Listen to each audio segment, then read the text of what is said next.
Baik, Assalamualaikum warahmatullahi wabarakatuh.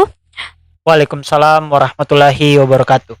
Halo Sobat Berkemajuan, kita bertemu lagi di podcast Petitum, podcast terkini untuk mahasiswa dengan saya, Roslina, selaku podcaster pada video kali ini.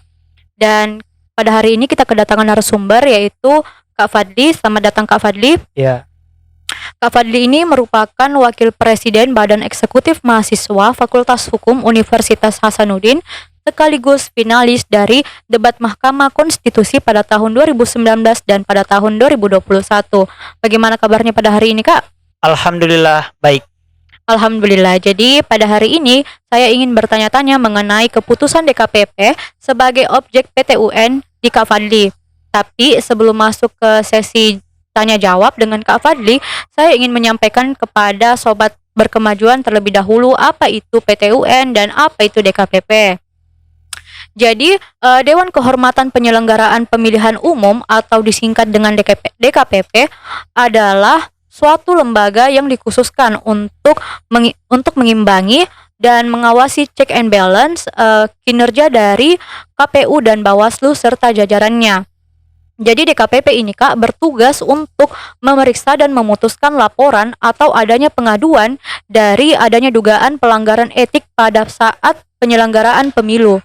Dan DKPP ini Kak dibentuk berdasarkan Undang-Undang Nomor 15 Tahun 2011 tentang penyelenggaraan pemilihan umum, dan DKPP resmi dibentuk pada tanggal 12 Juni tahun 2012. Selanjutnya adapun PT UN atau kepanjangan dari Pengadilan Tata Usaha Negara, yang merupakan badan yang bertugas untuk menguji tentang sah tidaknya suatu keputusan tata usaha negara yang dikeluarkan oleh pejabat tata usaha negara. Jadi Pengadilan Tata Usaha Negara ini menjadi lembaga hukum di bawah Mahkamah Agung yang membantu menyelesaikan sengketa tata usaha negara. Dari artikel yang saya baca Kak, Menteri Dalam Negeri yaitu Bapak Tito Karnavian mengatakan bahwa putusan Dewan Kehormatan Penyelenggaraan Pemilihan Umum atau disingkat dengan DKPP ini bersifat final dan mengikat bagi setiap penyelenggaraan pemilu. Dan yang dimaksud dengan penyelenggaraan pemilu ini Kak yaitu KPU dan Bawaslu serta Presiden di semua tingkatan Kak. Jadi berdasarkan hal tersebut, yang menjadi pertanyaan terbesar pada podcast kali ini yaitu apakah keputusan DKPP itu termasuk ke dalam objek Pengadilan Tata Usaha Negara. Jadi pertanyaan pertama saya yaitu apakah DKPP ini termasuk ke dalam peradilan etik atau bukan peradilan? Iya. Pertama-tama saya ingin mengucapkan terima kasih kepada teman-teman Kominfo atau kementerian, salah satu kementerian yang ada di Badan Eksekutif Mahasiswa Fakultas Hukum Universitas Hasanuddin, karena saya telah diberikan kesempatan untuk sharing dan diskusi terkait dengan apakah keputusan DKPP itu bisa dijadikan objek di PT UN atau tidak. Untuk menjawab apakah bisa atau tidak, kita harus menjawab dulu apakah dia itu peradilan atau non peradilan. Menurut saya, dan kalau kita membaca di konstitusi, khususnya di pasal 24A dan pasal 24C, kita bisa mengetahui bahwa peradilan itu sejatinya terbagi menjadi dua. Ada Mahkamah Agung serta peradilan yang ada di bawahnya, dan ada Mahkamah Konstitusi. Nah, berdasarkan pembagian kedua ini, maka kita mengetahui bahwa DKPP tidak termasuk ke dalam kedua pembagian tersebut. Yang kedua, kalau kita mau melihat apakah DKPP memiliki kedudukan yang superior atau lebih tinggi, pada dasarnya kita bisa melihat apakah DKPP ini disebutkan di konstitusi lebih tinggi atau tidak. Nah, kalau kita melihat di pasal 22E ayat 5, bahwa pemilihan umum atau pemilu itu diselenggarakan oleh Komisi Pemilihan Umum. Nah, di situ itu dituliskan dalam huruf kecil. Konsekuensi dari huruf kecil di situ mengartikan bahwa ada lebih dari satu lembaga yang diperbolehkan untuk menyelenggarakan pemilu. Nah, yang kita ketahui ada KPU, ada Bawaslu, dan juga yang terakhir ada DKPP. Nah, ketiga unsur ini memiliki kedudukan yang sama.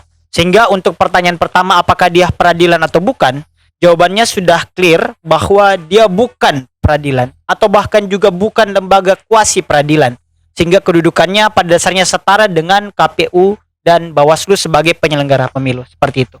Baik Kak, jadi DKPP ini bukan merupakan peradilan sehingga kedudukannya setara dengan KPU dan Bawaslu.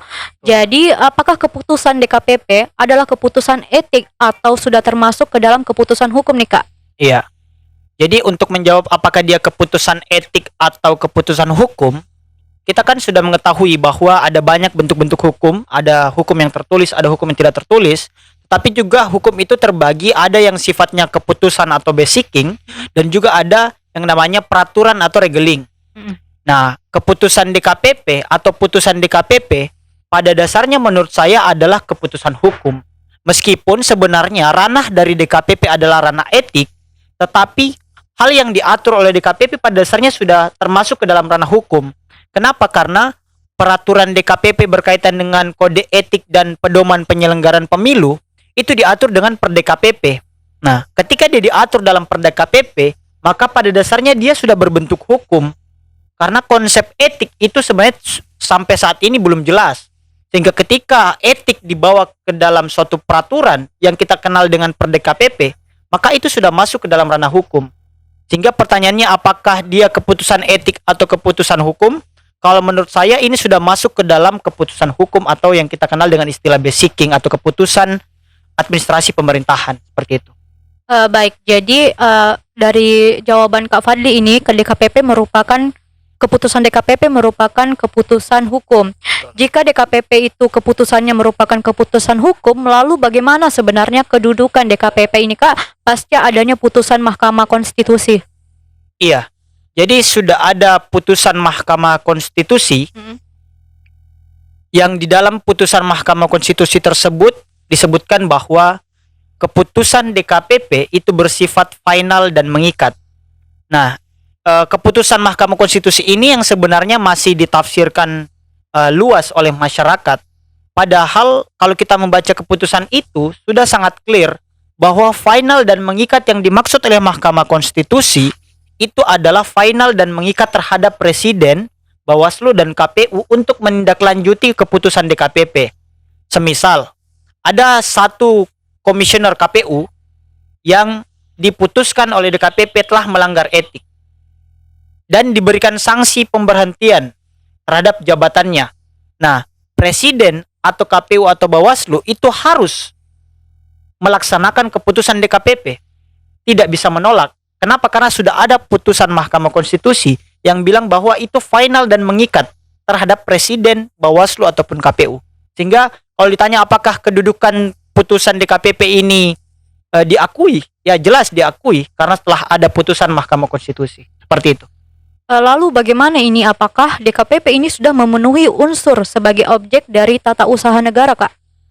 Iya, ini yang sebenarnya menjadi pembahasan paling utama. Apakah keputusan DKPP itu telah memenuhi unsur sehingga dia bisa disebut sebagai objek di PT UN? Nah, kalau kita lihat di Undang-Undang tentang Peradilan Tata Usaha Negara, pada dasarnya kita bisa melihat bahwa telah ada definisi yang begitu jelas terkait apa itu keputusan tata usaha negara. Jadi keputusan tata usaha negara itu adalah penetapan tertulis atau keputusan tertulis yang dikeluarkan oleh badan atau pejabat tata usaha negara yang sifatnya individual, konkret, final dan menimbulkan akibat hukum sesuai dengan peraturan perundang-undangan. Nah, mari kita kaji lebih dalam. Apakah keputusan tata usaha negara yang dikeluarkan oleh DKPP itu sudah clear bahwa dia adalah pejabat tata usaha negara? Kalau menurut saya, DKPP sudah pasti pejabat tata usaha negara atau badan tata usaha negara. Kenapa? Karena dia bekerja di bawah presiden. Dia bekerja di bawah eksekutif. Ketika suatu lembaga atau pejabat tata usaha negara bekerja di bawah presiden atau ranah eksekutif, maka sudah pasti dia adalah badan atau pejabat tata usaha negara. Yang kedua, apakah kewenangan yang dilakukan atau dilaksanakan oleh DKPP berdasarkan peraturan perundangan? Jelas. Seperti yang tadi Roslina sampaikan bahwa telah ada undang-undang pemilu yang kemudian menjadi penyebab terbentuknya DKPP. maka ranah dari DKPP pada dasarnya sudah jelas berasal dari undang-undang. Yang ketiga, apakah dia telah memenuhi unsur individual konkret? Kalau kita lihat putusan-putusan yang dikeluarkan oleh DKPP, itu semuanya sudah sangat konkret dan sudah sangat individual. Contohnya, dalam beberapa kasus sebelumnya dia sudah sangat jelas menyebutkan siapa yang melanggar dan apa bentuk pelanggarannya. Itulah yang kita sebut dengan individual dan konkret. Ya, yang jadi perdebatan selanjutnya adalah apakah dia sudah final dan apakah dia sudah memenuhi unsur menimbulkan akibat hukum. Nah, yang menarik adalah karena saat ini unsur final ini yang masih menjadi perdebatan. Tapi kalau kita lihat di Undang-Undang Administrasi Pemerintahan, pada dasarnya final sudah clear bahwa keputusan DKPP itu harusnya sudah final. Karena dalam Undang-Undang Administrasi Pemerintahan kita mengenal ada dua bentuk keputusan. Ada keputusan yang sifatnya membutuhkan persetujuan, yang sifatnya kita sebut dengan deklaratoir, dan ada pula keputusan yang ketika dia dikeluarkan itu tidak lagi membutuhkan keputusan lanjutan. Nah, pada dasarnya kalau kita menafsirkan bahwa dia adalah keputusan yang tidak lagi membutuhkan persetujuan, maka disitulah final dari keputusan DKPP itu. Jadi menurut saya keputusan DKPP sudah pasti memenuhi unsur objek yang bisa di PTUN kan, seperti itu. Baik Kak, jadi bagaimana ini pemaknaan final dari adanya pasca Undang-Undang Administrasi Pemerintahan, Kak? Iya, jadi pertanyaan ini pada dasarnya terkait dengan unsur objek yang kita bahas di pertanyaan sebelumnya. Jadi berdasarkan Undang-Undang Administrasi Pemerintahan, Undang-Undang Nomor 30 Tahun 2014 tentang Administrasi Pemerintahan, khususnya di pasal 87, itu sudah diberikan perluasan berkaitan dengan frasa potensi. Kemudian juga di Undang-Undang Administrasi Pemerintahan itu juga diperluas mengenai pemaknaan final. Nah, pertama terkait dengan pemaknaan final. Final berdasarkan Undang-Undang Administrasi Pemerintahan adalah suatu keputusan itu dinyatakan final bahkan tanpa persetujuan dari atasannya atau tidak membutuhkan lagi persetujuan dari instansi yang lebih tinggi. Dalam hal ini, keputusan DKPP itu tidak lagi membutuhkan keputusan presiden untuk ditindaklanjuti. Dalam artian, keputusan DKPP itu sudah pasti menimbulkan akibat hukum tanpa adanya keputusan presiden. Karena kan kalau kita lihat dalam beberapa kasus, setelah adanya keputusan presiden baru bisa digugat. Nah, kalau kita merujuk kepada perluasan yang diberikan oleh Undang-Undang Administrasi Pemerintahan Nomor 30 Tahun 2014, maka final itu sudah terpenuhi dan frasa menimbulkan akibat hukum bahkan diperluas ke dalam ranah potensi, sehingga potensi pun itu sudah bisa digugat di PTUN. Seperti itu. Lalu sebenarnya Kak, bagaimana ini prosedurnya supaya keputusan DKPP ini dapat digugat? Iya, jadi berkaitan dengan prosedur. Bagaimana jika memang ini bisa digugat, prosedur apa yang harus terpenuhi? Pada dasarnya prosedurnya ya kita pakai sesuai dengan Undang-Undang Administrasi Pemerintahan dan sesuai yang diatur dalam Undang-Undang PTUN. Diatur bahwa sebelum kita menggugat atau sebelum kita mengajukan gugatan ke PTUN, itu kita harus melakukan keberatan.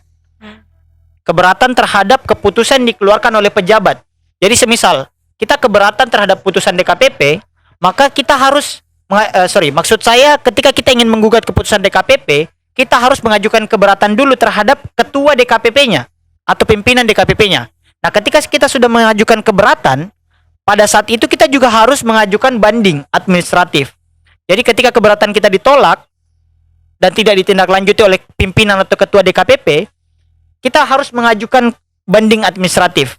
Banding administratif itu ditujukan kepada orang yang lebih tinggi daripada DKPP. Siapa itu? Presiden. Kenapa? Karena presidenlah yang bertanggung jawab terhadap DKPP atau DKPP bertanggung jawab terhadap presiden.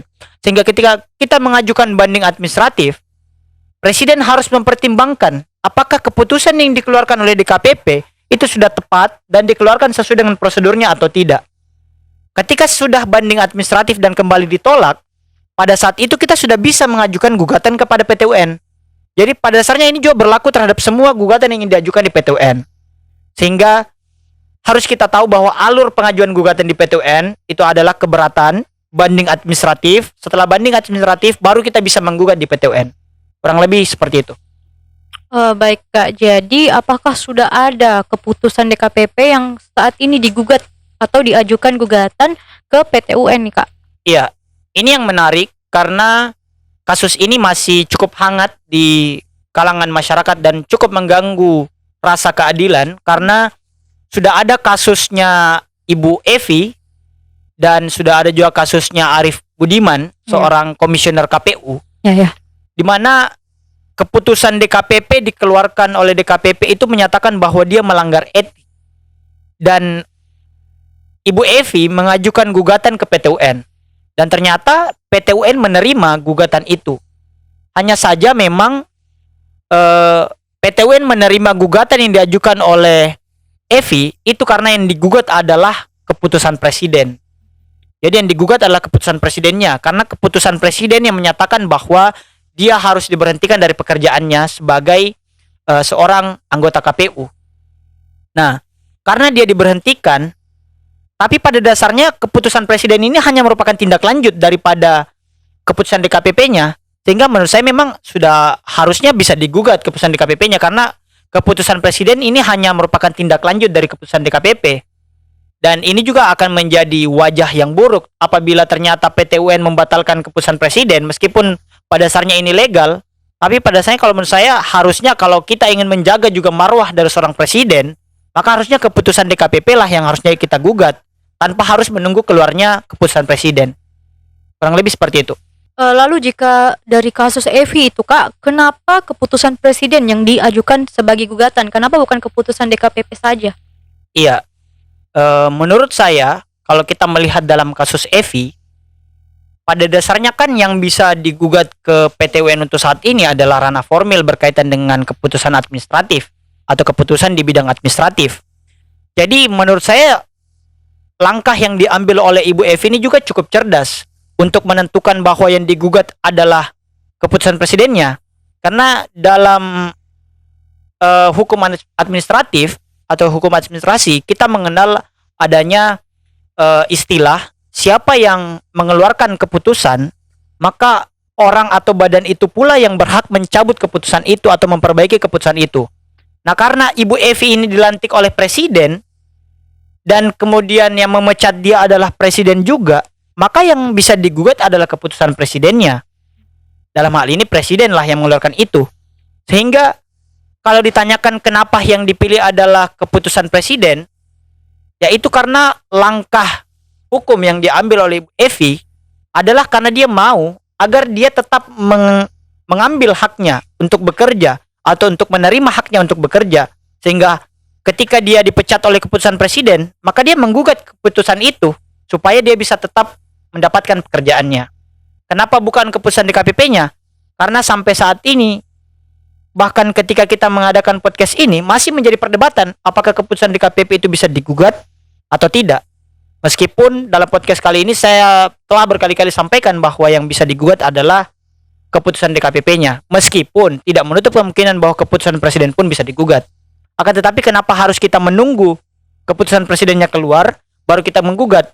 Karena ketika keputusan DKPP keluar, itu paling lambat 7 hari sudah harus keluar keputusan presidennya. Nah, siapa yang mau bertanggung jawab terhadap pengurangan atau pembatasan hak selama 7 hari ini? Jadi kalau menurut saya dalam hukum kita mengenal istilah keadilan itu tidak bisa ditunda. Sekalipun itu hanya 7 hari. Sehingga yang lebih tepatnya memang ketika keputusan DKPP itu bisa digugat karena di situ ada berkaitan dengan access to justice. Kurang lebih seperti itu. Oke, baik Kak. Lalu pertanyaan selanjutnya ini, bagaimana jika DKPP menolak keputusan dari Pengadilan Tata Usaha Negara, Kak? Iya, ini yang cukup lucu sebenarnya karena DKPP itu menolak untuk tunduk dan menolak untuk melaksanakan keputusan PT UN. Akan tetapi juga menarik karena wajar juga dia menolak. Dalam kasusnya Evi yang digugat itu formilnya, bukan materialnya. Yang mana formilnya? Formil itu kan berkaitan dengan prosedur. Kenapa dia menggugat kepada PT UN? Karena ada prosedur untuk menentukan dia bersalah di tingkat DKPP, tetapi DKPP tidak memenuhi itu. Tetapi karena tidak terpenuhi, justru DKPP tetap mengeluarkan putusan. Nah, makanya dia menggugat kepada PT UN karena dia merasa ada prosedur yang dilangkahi atau tidak dipenuhi oleh DKPP untuk mengeluarkan keputusan itu. Nah, kemudian itu yang digugat. Dan lucunya DKPP tidak mau menerima keputusan PT UN-nya karena dia merasa bahwa dia hanya dibuktikan bahwa prosedurnya yang salah, tapi bukan berarti Ibu Evi-nya ini tidak salah. Itu yang dimaksudkan oleh DKPP-nya. Sehingga kalau menurut saya, jika mungkin saya adalah kuasa hukum dari Ibu Evi ini, saya kemungkinan akan kembali menggugat ke PT UN misalnya untuk menyatakan bahwa ada tindakan faktual yang dilakukan oleh DKPP di mana dia tidak melaksanakan hukum. Dia tidak melaksanakan keputusan PT UN. Karena kan juga menjadi permasalahan. Keputusan-keputusan yang dikeluarkan oleh PT UN selama ini bisa kita anggap tumpul karena dia tidak berujung pada sanksi. Meskipun sebenarnya sanksi sudah ada diatur terkait dengan orang-orang yang tidak mau melaksanakan keputusan PT UN di Undang-Undang PT UN. Sehingga kalau menurut saya, jika DKPP tidak mau melaksanakan keputusan yang dikeluarkan oleh PT UN, maka dia harus diberikan sanksi. Akan tetapi, harus tepat juga bahwa keputusan yang dikeluarkan oleh PT UN, kalau ranahnya formil, maka yang harus diperbaiki juga ranah formilnya dong oleh DKPP. Tapi kalau PT UN menyatakan bahwa yang rusak adalah formil plus material, maka keputusan yang dikeluarkan oleh DKPP itu memang harus batal. Kurang lebih seperti itu. Nah, jadi untuk pertanyaan terakhir dari saya, Kak, seberapa pentingkah ini putusan DKPP untuk dapat digugat ke Pengadilan Tata Usaha Negara, Kak? Nah, pertanyaan inilah yang sebenarnya menjadi inti dari podcast kali ini. Memangnya kenapa kita mau menggugat ini? Orang kita juga bisa menggugat keputusan presidennya di akhir. Nah, kembali yang saya sampaikan di awal, bahwa dalam hukum, keadilan itu tidak bisa ditunda. Meskipun ada jarak 7 hari yang sebenarnya cukup dekat, tapi menurut kita, kenapa harus menunggu 7 hari untuk mendapatkan keadilan? Jadi, kalau ditanya kenapa harus keputusan DKPP-nya, pertama ini berkaitan dengan access to justice atau akses terhadap keadilan. Yang kedua juga karena DKPP lah yang mengeluarkan hukuman terhadap dia atau mengeluarkan sanksi terhadap dia bahwa dia telah melanggar etik, maka DKPP yang harus bertanggung jawab apabila keputusannya ternyata salah. Sehingga terjadi yang namanya rehabilitasi terhadap nama baik dari orang yang menggugat ke PT UN ini. Sehingga pada akhir podcast kali ini menurut saya sangat urgent dan sangat dibutuhkan. Bahkan kalau bisa DKPP ini kedudukannya harus lebih diperjelas. Kedudukan juga dari putusannya harus lebih diperjelas supaya tidak ada lagi ambiguitas yang terjadi di masyarakat. Dan pada akhirnya kesimpulan yang saya inginkan adalah keputusan DKPP harus bisa dijadikan objek di PT UN. Kurang lebih seperti itu. Jadi ini merupakan diskusi yang sangat menarik antara saya dan Kak Fadli. Semoga podcast ini dapat menambah wawasan dan pengetahuan dari sobat berkemajuan semua. Sebelum itu saya ingin menanyakan apakah ada kata penutup dari Kak Fadli sebagai narasumber pada podcast kali ini, Kak? Iya, jadi sebagai penutup pada podcast petitum kita hari ini, yang saya ingin sampaikan adalah melakukan kesalahan dalam ranah hukum itu manusiawi. Akan tetapi tidaklah baik untuk mengulangi kesalahan tersebut. Dalam artian, cukuplah pada kasus Evi kita melihat adanya ketidakjelasan hukum. Akan tetapi mulai hari ini kita sudah harus jelaskan kepada masyarakat bahwa harusnya keputusan DKPP itu bisa digugat di PT UN. Yang kedua adalah berkaitan dengan banyak orang yang merasa benar karena mereka banyak. Tapi banyak juga orang yang merasa benar padahal mereka salah. Nah, pada akhirnya sekalipun kita sendiri, kita harus tetap memperjuangkan meskipun itu kita sendiri, tetapi ketika kita benar ya harus kita perjuangkan sampai akhir juga. Jadi kurang lebih itu yang bisa saya sampaikan pada podcast kali ini. Semoga apa yang saya sampaikan bisa menjadi ilmu terhadap para penonton ataupun pembaca. Dan apabila ada salah kata yang saya sampaikan, saya memohon maaf. Dan apabila ada kelebihan itu datangnya dari Allah Subhanahu wa taala. Mungkin seperti itu, sekian. Baik, itulah tadi kata penutup dari Kak Fadli sebagai narasumber podcast pada hari ini. Semoga video podcast ini dapat menambah wawasan dan pengetahuan dari sobat berkemajuan. Jangan lupa like, comment, share, and subscribe di channel YouTube BEM Fakultas Hukum Unhas, dan sampai jumpa di video podcast selanjutnya. Dadah.